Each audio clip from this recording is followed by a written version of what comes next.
Hey, it's Russ and Lauren from right here on the Infectious Groove Music channel. And we always take viewer suggestions and friend suggestions. And anybody that wants us to cover anything on this channel, we are more than happy to do so. Sometimes we come up with, I don't know, like silly topics or things that just are front of mind for us. A very good friend of ours recently came over and kind of fixed our landscaping opportunities that we had. We've had apps. If you drove by our house, you would be like, oh, that place is abandoned. That's how what our front lawn looked like until a friend of ours helped us out. So that gave Lauren the idea of coming up with Bloomin' jams. Yes. Songs either alluding to or some sort of gardening or growing. Yeah, sure. I basically, I was like, you know what?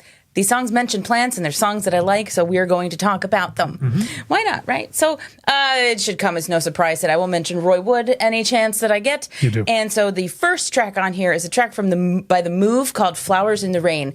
And this is a deceptively complex 60s pop song. Lyrically, I absolutely... So par for the course. Par for the course, yes. I love it lyrically because flowers in the rain, right? You think like, oh, like this is sad. But he's basically thanking the rain for giving him the flowers. So I was like, see, you're finding the positive in the thing. Yeah. Which ties into some of the things that were planned for us, and that will come up again in another song entirely. It totally will. And before I forget about this, the Kaiser Chiefs actually do a really interesting cover of Flowers in the Rain. Neat. So check that out too. Neat. From Flowers in the Rain to one specific flower. Yes. a song called Stoplight Roses by Nick Lowe. Now, most people know him as the Cruel to Be Kind guy, and also doing great work producing things for other folks. But Nick Lowe is one of those guys who has a surprisingly good late career output. Like the stuff that he's done since 2001 and on is just... I think better. His voice is more mature. But anyway, this song, Stoplight Roses, it sounds sad, and it is sad. Well, that's different for you, because usually it's a song that does not at all sound sad, but then is very. Yeah. Yeah. But this is it's good. It's essentially about a guy who done screwed up so much that even coming home with flowers will not help. Oh, yeah. No, I've never been there, and I'm being serious. Having said that, when you said earlier, like big surprise, you brought up Roy Wood. The next artist on this list, I would assume most people on this channel, when they click on a video that says with Lauren, no matter what the topic is, they're like, she's going to mention Stevie Nicks. And you will not be disappointed. So here comes Stevie Nicks. Here comes Stevie Nicks. Yeah, this is a track that she put out on her 1995 album, Street Angel. Mm-hmm. And it is a song that she wrote back in 1965 called Rose Garden. Yep. Honest to God, I looked this up when you gave me the list of songs you were going to talk about, because I wasn't sure if it was the cover. It's not. But no, a totally different original song. And I know I joke about you bring up Stevie, but Stevie has a way of putting almost anything in a different way than you've ever thought of before. Mm-hmm. And this song is no different. She absolutely does with that. I feel like at least the next one of your two was put on here, at least because of me. I played this for you. But it also is the thing we were told needs a ton of water. Yeah. And it was one of the things planted for us. It's true. So, yeah, these last two are both here because of you. And this the next one is the song She Gave Good Sunflower by the Black Crowes. Because, yes, we did have sunflowers planted in the front, and they do need quite a bit of watering. And this song is so fun. And what's interesting is, like...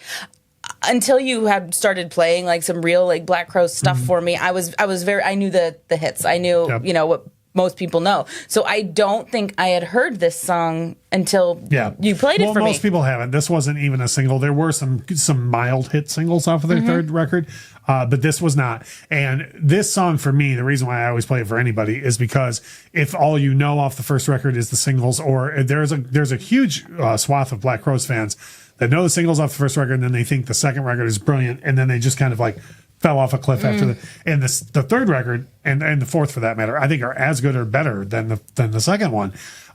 So this is a song that, yes, it's got Sunflower in the title and all that, but if you're like Black Crowes adjacent at best, this is one of the first songs I always play for people, and they're like, oh, I've never heard anything. I'm like, I know, like this is great music that you just haven't heard. Yeah. And I would say it's a good combination of the first two records. So if you know things off the first two records, that She Gave Good Sunflower off the Amorca record, you're going to like that song just as much. And I bet you'll find more on the record you'll like as well.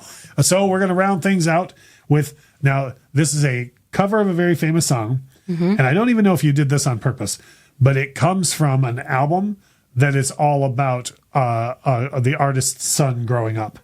I did not do that on purpose. Kind of all still in that whole growing thing. I did do that up to I didn't. Right. No, I didn't. This is Sturgill Simpson covering Nirvana's In Bloom. And hot dog, this is a great cover. I will tell you the same thing I said to the person who played this song for me first. The person who played this song for me first said, "Hey, I got a cover of Nirvana's In Bloom to play for you." I said, "Oh, yeah?" And they said, "Yeah, it's by a country artist." And I said, "No, thank you." That was literally what I said next was no, thank you. I've never been happier to give something a chance.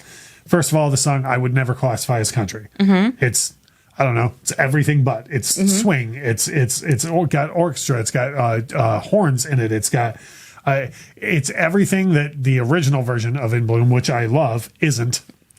And I think it's as good or better. I agree. My personal 2 cents is it's better. Yeah. I feel like it makes more sense, at least to me, in Sturgill's version.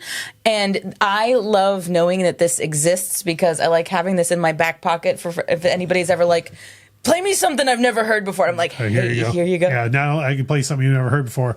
And have you done the thing where you play it for someone and when the lyrics start, they're like, I know this. Yeah, and then when it comes, by the time it gets to the chorus, they're like, oh, yeah. Yep. So if you are watching this video and you've never heard Sturgill Simpson's version of In Bloom, do yourself a favor and look it up on streaming or right here on YouTube or whatever and listen to it because I assure you, you're going to love it. Most people, it takes 2 or 3 listens. Like by the third time, you're like, oh, I totally get this now. But it's so different than what you're expecting in the best ways. So to our friend who came over and fixed our front yard, thank you. Everything is still growing. Most of everything is still we're doing growing. okay. Yeah, we're doing okay as of the shooting of this video. Who knows by the time it comes out. But let us know. This is just one of those fun topics. If you have a fun topic you want us to cover or songs that remind you of this type of thing, or maybe even songs you put on when you go take care of yard work or gardening or whatever, drop that in the comments below. And as we always say, thank you so much for watching.